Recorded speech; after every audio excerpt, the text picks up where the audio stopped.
মিয়া ভাই বিদেশ করতেছেন, সব টাকা পরিবারের কাছে দিতেছেন, সমস্যা নাই। একটা কথা মনে রাখেন, আপনারও কিন্তু বউ আছে, আপনারও সন্তান আছে, তাদের জন্য কিছু করেন। মাসে 30,000 টাকা কামান, 40,000 টাকা কামান, 10,000 টাকা নিজের অ্যাকাউন্টে রাখেন, সবগুলা পরিবারে দিয়ে দেন। ভাইও, রক্তের টানের থেকে টাকার টান অনেক বড়। আজকাল যুগে টাকার টানের কাছে সব বিক্রি হয়ে যায়। ভাই বোন মা বাপ সবাই বর্তমান যুগে টাকার টানের কাছে বিক্রি হয়ে যায়। রক্তের টানের আজকাল ছাইরানো দাম নাই। আপনি যে ঈদে কাপড় কিনেন নাই, কত বছর হয়েছে একটু ভাইবা দেখেন।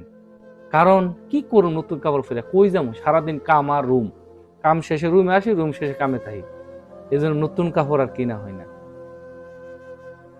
কসম কইরা বলি, আজকে যদি আপনার বিদেশের বয়স 10 বছর হয়ে থাকে, আপনার অ্যাকাউন্টে টাকা না থাকে, আপনি আজকে বাড়িতে বলেন যে আমার অ্যাকাউন্টে টাকা নেই, খুদার কসম স্বয়ং জন্মদাতা মা বাপও বিশ্বাস করবে না।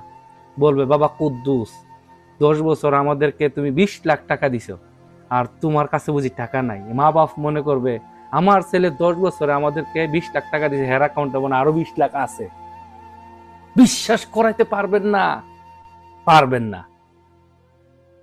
রক্তের টানের থেকে টাকার টান অনেক বড়, অনেক বড়। আপনি যদি টাকা নাও রাখেন, সবাই বলবে রাখছে, টাকা রাখলো সবাই বলবে রাখছে। অনুরোধ রাখেন যতটুকু পারেন। দিন শেষে মনে রাখবেন, আপনিও মানুষ, আপনারও পরিবার আছে। ভালো থাকবেন, ভিডিও ভালো লাগলে শেয়ার করবেন।